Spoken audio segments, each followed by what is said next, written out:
আয়ের সঙ্গে ব্যয়ের হিসাব মেলাতে হিমশিম দশায় দেশের গরিব মানুষ। চাহিদা মতো খাবার নেই, তৈরি হচ্ছে না কর্মসংস্থান। সব মিলিয়ে শঙ্কা বাড়ছেই।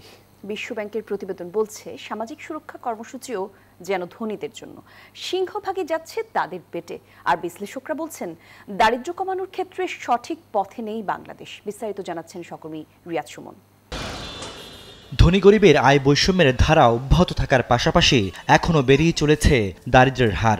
বাংলাদেশের দারিদ্র্য ও বৈষম্য নিয়ে বিশ্বব্যাংক প্রকাশিত প্রতিবেদনে উঠে এসেছে সেই ভয়াবহ চিত্র, যেখানে বলা হয়েছে দারিদ্র্যের হার কয়েক দশক ধরে কমার পর 4 বছর ধরে বাড়ছে। এই ধারা অব্যাহত থাকলে চলতি বছরে তা বেড়ে হতে পারে 21%-এরও বেশি। অর্থাৎ 2025 সালের শেষে 3,60,00,000 মানুষ দারিদ্র্যসীমার নিচে চলে যাবে। চলমান এই ধারা সবচেয়ে বেশি আঘাত করছে নিম্ন ও নিম্ন মধ্যবিত্ত মানুষের সংসারে, যেখানে আয়ের সঙ্গে ব্যয় মেলে না। মানসম্পন্ন পুষ্টিকর খাবার যাদের কাছে স্বপ্নের মতো। যে কোনো সবজি 80 টাকা 100 টাকার নিচে কোনো সবজিতে হাত দেওয়া যায় না। শাক পাতাও এক মোড়া শাকের দাম 30 টাকা 40 টাকা। মাছ এমন একটা খাওয়া হয় না, কারণ এর দাম বেশি তো হইলে আমরা খাইতে পারি না। সারা বছরও গরুর মাংস কিনি না, এই বছরে কোরবানি এলে খাই, আর এই বছরে এই কোরবানির মাংস একটু রাখিয়ে দিই পোল্টায় ওই মনে করেন যে কয়দিন খাইতেরি। বিশ্বব্যাংকের প্রতিবেদনে উঠে আসে সরকারের সামাজিক সুরক্ষা কর্মসূচির অব্যবস্থাপনার চিত্র, যেখানে দেখানো হয় 2022 সালে সবচেয়ে দরিদ্র 20% পরিবারের মাত্র অর্ধেক এসব সামাজিক সহায়তা পেয়েছে। বিশ্বব্যাংক বলছে, বাংলাদেশের সামাজিক সুরক্ষা খাতে সরকারি ব্যয়ের পরিমাণ বেড়েছে ঠিকই, তবে উপকারভোগী নির্বাচনের দুর্বলতার কারণে এর সঠিক প্রভাব খর্ব হচ্ছে।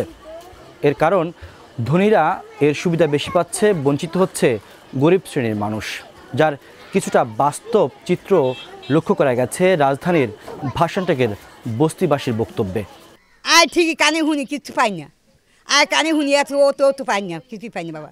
রেশন কার্ড উঠাইতে পারি না, পয়সা না আমি বাসি এবার পাইনি, সবসময় পাইছি 3 মাস পরে পরে, এবার পাইনি। ভাতা সবই বন্ধ করে দিছে। গর্ভবতী ভাতা পাইতো, প্রতিবন্ধী ভাতা পাইতো। দেশে পর্যাপ্ত কর্মসংস্থান সৃষ্টি না হওয়া, চাকরি হারানো, উচ্চ মূল্যস্ফীতি ও মজুরি বৃদ্ধি না পাওয়ার মতো বিষয়গুলো দারিদ্র্যের হার বৃদ্ধির কারণ বলছে বিশ্বব্যাংক। এমন বাস্তবতায় নতুন কর্মসংস্থান ও ব্যবসা বাণিজ্য নিয়ে উদ্বেগ সাধারণ মানুষের কণ্ঠে। সবাই হয়তো সেই পরিমাণে যোগ্যতা থাকে না, তারপর যার যার যোগ্যতা অনুযায়ী ন্যূনতম চাকরিটুকু আসলে আমরা প্রত্যাশা করতে পারি না। এই সময়টা মানুষের ইনকামও নাই গা, এরকম একটা পরিস্থিতি হয়েছে, মানুষ চলাটাই বড় কষ্ট হয়ে যাইতেছে। 500 টাকা ইনকাম করলে পরে চাল কিনতে গেলে শেষ। আর আমরা আসলে এক্সপেক্ট করছিলাম আস্তে আস্তে হয়তো জিনিস ডে বাই ডে দাম কমবে, বাট আসলে এটা এক্সপেক্টেড বাইরে। দারিদ্র্যের হার বৃদ্ধির প্রসঙ্গে এই অর্থনীতিবিদ বলেন, 2022 থেকে 2025 সাল দারিদ্র্য কমাতে সঠিক পথে হাঁটেনি বাংলাদেশ। এমন পরিস্থিতিতে টেকসই দারিদ্র্য বিমোচনের উদ্যোগ নেওয়ার পরামর্শ দেন ডক্টর হোসেন জিল্লুর রহমান।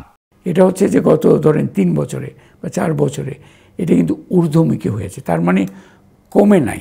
এবং এই যে গত 1 বছরে কমার কোনো ব্যাপার নেই, অ্যাকচুয়ালি দারিদ্র্য কমে নাই, কর্মসংস্থানও কিন্তু আপনার স্থবির একটা আছে। জলবায়ু পরিবর্তনজনিত কারণে 2050 সালে 1.30 কোটি মানুষ বাস্তুচ্যুত হতে পারে বলে যে পূর্বাভাস দিয়েছে বিশ্বব্যাংক, এই ভয়াবহতা ঠেকাতে নিজেদের প্রস্তুতির পাশাপাশি উন্নত দেশগুলোর প্রতি চাপ বাড়ানোর কথা বলছেন বিশ্লেষকরা। রিয়াদ সুমন, নিউজ 24, ঢাকা।